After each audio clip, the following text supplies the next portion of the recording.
ಪ್ರೀತಿಯ ವಿದ್ಯಾರ್ಥಿಗಳೇ, ಇದು ನೋಡಿ ಡ್ರೈ ಪೌಡರ್ ಫೈರ್ ಎಕ್ಸ್ಟಿಂಗ್ವಿಷರ್ ಅಂತ ಹೇಳ್ತಾರೆ. ಇಲ್ಲಿ ಬೆಂಕಿ ಆರಿಸುವಂಥ ಒಂದು ಸಾಧನ ಇದು. ಇಲ್ಲಿ ಒಂದು ಡ್ರೈ ಪೌಡ್ರನ್ನು ಬಳಸಿರ್ತಾರೆ. ಅದು ಏನಪ್ಪ ಅಂತಂದರೆ ಮೋನೋ ಅಮೋನಿಯಂ ಫಾಸ್ಫೇಟ್ ಅಂತ ಹೇಳುವಂಥ ಒಂದು ಪೌಡ್ರನ್ನು ಇಲ್ಲಿ ಬಳಸಿರ್ತಾರೆ. ಹಾಗಾದರೆ ಈ ಡ್ರೈ ಪೌಡರ್ ಫೈರ್ ಎಕ್ಸ್ಟಿಂಗ್ವಿಷರನ್ನು ಹೇಗೆ ಬಳಕೆ ಮಾಡೋದು ಅನ್ನೋದನ್ನು ತೋರಿಸ್ಕೊಡ್ತೀನಿ ನೋಡಿ. ಇದನ್ನು ಬಳಕೆ ಮಾಡೋದು ಹೇಗಪ್ಪ ಅಂತಂದರೆ, ಈಗೆಲ್ಲ ಬೆಂಕಿ ಹತ್ತಿದೆ ಅಂಥ ಸಂದರ್ಭದಲ್ಲಿ ನಾವೇನು ಮಾಡಬೇಕು ಅಂತಂದರೆ, ಫಸ್ಟಿಗೆ ನೋಡಬೇಕು ಏನಪ್ಪ, ಇಲ್ಲಿ ಒಂದು ಗೇಜ್ ಇರುತ್ತೆ, ಮೀಟರ್ ಗೇಜ್ ಇರುತ್ತೆ. ಅದು ಅಲ್ಲಿ ನೀಡ್ಲು ಗ್ರೀನ್ ಬಣ್ಣದ ಮೇಲೆ ಇರಬೇಕು ಫಸ್ಟ್ ಒನ್ನು. ಆಮೇಲೆ ಸೆಕೆಂಡ್ ಏನಪ್ಪ, ಈ ಪೈಪನ್ನು ನಾವು ಈ ಥರ ಬೆಂಕಿಯ ಮೇಲೆ ಬರುವಂತೆ ಪೈಪನ್ನು ಹಿಡ್ಕೋಬೇಕಾಗತ್ತೆ.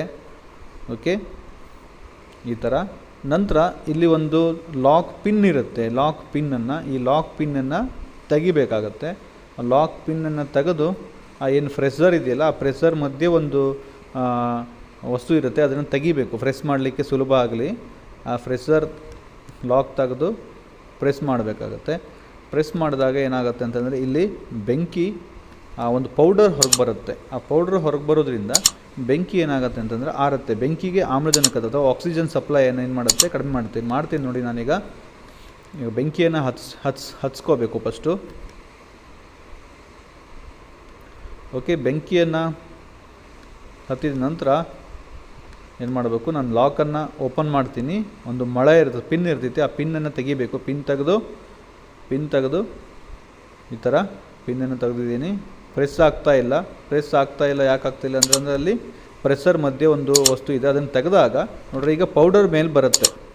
ಈ ಪೌಡರ್ ಏನು ಮಾಡುತ್ತೆ ಅಂತಂದರೆ, ಬೆಂಕಿ ಮತ್ತು ಈ ಕಂಬಸ್ಟಿಬಲ್ ಮಟೀರಿಯಲ್ ಏನಿದೆಯಲ್ಲ, ದಹ್ಯ ವಸ್ತು ಮತ್ತು ಆಕ್ಸಿಜನ್ನ ಸಂಪರ್ಕವನ್ನು ಕಡಿತಗೊಳಿಸುತ್ತದೆ ಈ ಒಂದು ಪೌಡರ್.